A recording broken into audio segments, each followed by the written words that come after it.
Ladies and gentlemen, welcome back to the channel. Today I'm going to be telling you what I've done, what trades are going to happen next, and where the market's heading next.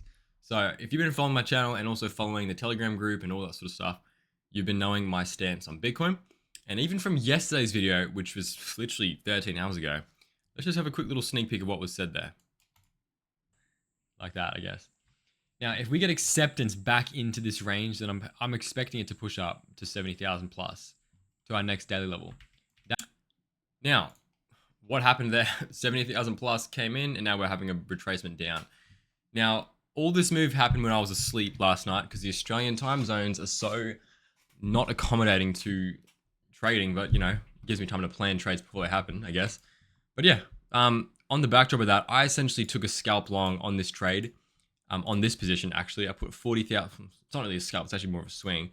But $40,000 in here. I took it way too early. I took profit way too early because I went to sleep, and then before you know, I was you don't have too much money in the line when you're asleep. So I ended up closing a majority of it really early, like literally up around this level.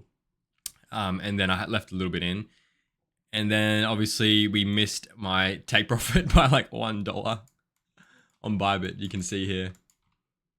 But I think it would have been about maybe like a $7,000 trade if I didn't take profit early. But it's okay, still came out with a little bit of money anyway. And now I'm just gonna close the rest of it, like the rest of my $2 So that's pretty funny. Yeah. Anyway, I want to talk about what's happening next, what to be doing, and all that sort of stuff because yeah, it's been very, very volatile, and I think this whole entire candle move has been like a 8% candle. So let's dive into it. Let's get straight into it because that's going to be important to know what to do if you're in positions right now, if you're in take profits. And by the way, if you were in the lows here, very good take profit zone to be taking right here.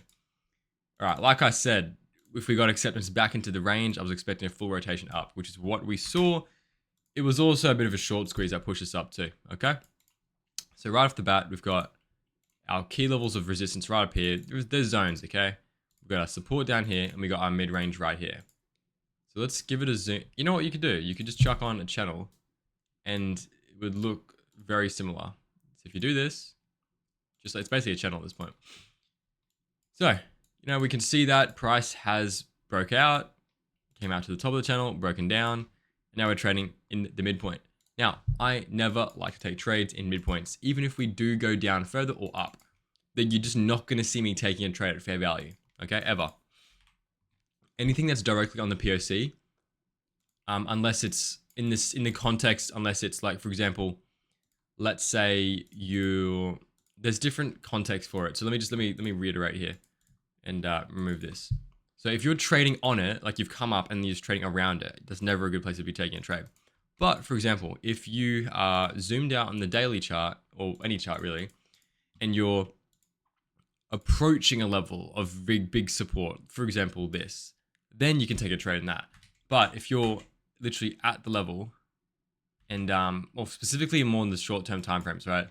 If you're literally going to be right on it right here, then it's not a good place to be taking a trade personally. I wouldn't be doing it because your odds are more 50-50 because you're right in the middle. The places to be taking positions are going to be the deviations, even just the points that are right on the level of supply and demand, right? The deviations are quite good. That's why we were looking at that yesterday. It was a little bit crazy, that trade, because you did come into some crazy levels of support. That was a very, very good confluence. So yeah, now we're seeing what we're seeing. So what am I expecting going forward? Let's check on my daily levels and all that sort of stuff. I haven't had much time to analyze the charts, but just fully eyeballing it. I haven't even had time to check order flow, which I'll do in the next video. So stay tuned, subscribe. By the way, someone traded on the Wigs link, which is awesome. So sign up to these exchanges, start trading on them. You can follow my trades on them. I would recommend following my spot trades. Don't just follow my derivative trades straight away. If you want to join the Telegram channel is below, and the Instagram channel is down there. Okay. I will be doing a rebranding of this entire channel because I'm thinking of taking a different tangent, different style. But yeah, use those links, helps the channel grow, and it's awesome stuff. Okay. Now back on the backdrop of what we're seeing. Directly, you could say that we broke out of that trend line. We're falling back in. You've also got the backdrop of this, the very high confluence zone here, which is this little bit there. What are we looking at regarding the... okay, and then also 786 is tying up there nicely. Cool. So there's a few levels to say that, you know, it's good to have a level of retracement here. Now, in terms of greater levels of resistance, because I think that's going to be quite important, greater levels of resistance.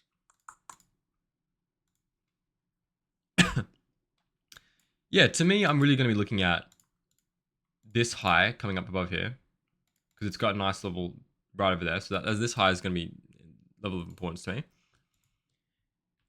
And 78 does have some validity to it. Let's have a look here. And then obviously you got one up here. Okay. Few levels. I'm still more inclined to think, let's just say we don't break out, which is definitely a probability. In fact, I'm probably seeing it as more, I'm probably more expecting this to take place, where we actually take out these lows. But that doesn't mean we can't take out a few of the highs before we get to these lows. And the reason being is because there's some nice levels down at 54 and at $58,000. If we look directly at this, what do we got here? This is a tricky time in the market. You've got the inflection point taking place. You've got the doji candle forming. Yeah, definitely tricky, because I know that the asymmetric positioning is to the upside because of a lot of liquidity, but there's also some golden levels to the downside. That's why for me it's level to level. So you can still make money in this, right? Even though I'm still macro a little bit on the fence, you can still make a lot of money just by doing level to level trading. So when it reaches your level of support, you take a trade, you get in. Obviously $250 isn't much, but if you consistently do that to your portfolio, it compounds, right? Like this portfolio on Bybit, I have a few exchanges, but this portfolio is like 30.31 Bitcoin. And you know, that grows over time.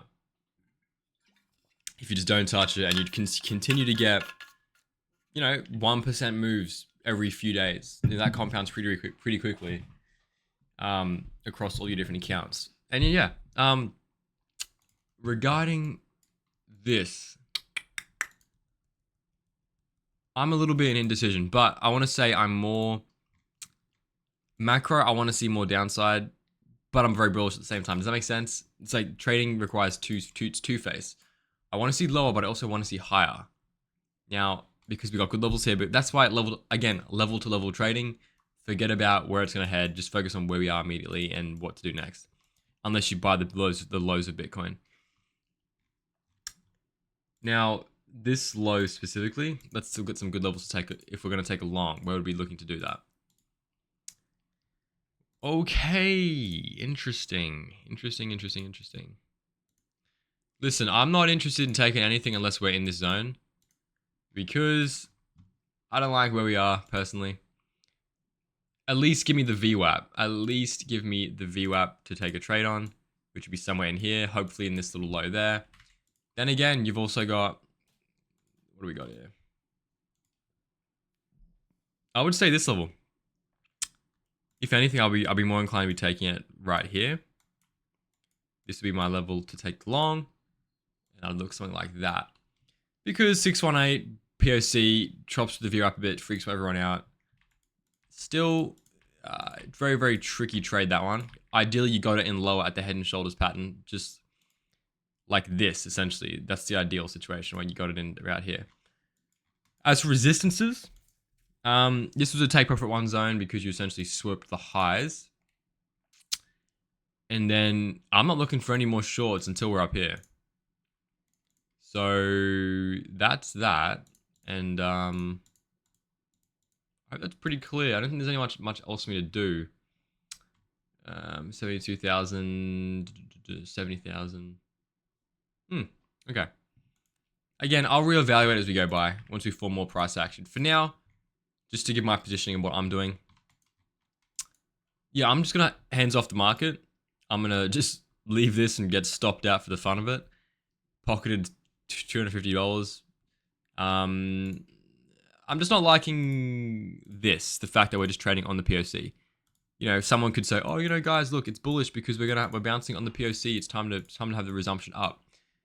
Honestly, valid. It's valid, but it could also do the same thing. It could drop down and go down. It's a point of inflection, right? So what do I have to say? I say in these points of indecision, I don't take trades. That's why I take trades at points of like when you're way down. Like when we were down at this level, if you've been following along, I've been marking out like this level was a really good level, 62,000, right? 62,000 was marked out there. So just wait, be patient, don't trade until you get to levels. That's how I see it. And then in the meantime, I'll update you on what to expect. But we're not at the level to take a trade. I don't care if it goes up or down. I don't care if you made money. If you reiterate that a million times, you're going to be losing money most likely because it's not a level of resistance or support. It's in the middle of nowhere. So that's my update for today. You know where I'm standing. Use these links below. Hit the bell notifications and subscribe to the channel, okay? So get these views up. It'd be great to have more views, more viewership, get the flywheel going for content creation, invest in better content, invest in better tools, and overall just make better content for you guys to trade along with me. Anyway, links below.